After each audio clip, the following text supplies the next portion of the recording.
কারণে পৃথিবীতে নবী ছাড়া কারো ঈমান নিরাপদ না। সকালে ঈমানদার আছে, বিকালে বেঈমান হয়ে যেতে পারে, একথা বলে না কেন? এজন্য একটা লিস্ট বানিয়েছিলেন হযরত ওমর যখন খলিফা।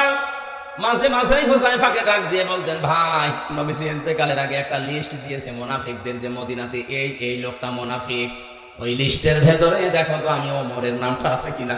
হযরত হুযায়ফা আমিন রাদিয়াল্লাহু তাআলা আনহু চোখের পানি ফেলে দিয়ে বলেন, ভাই ওমর খলিফাতুল মুসলিমিন, কি বলেন আপনি?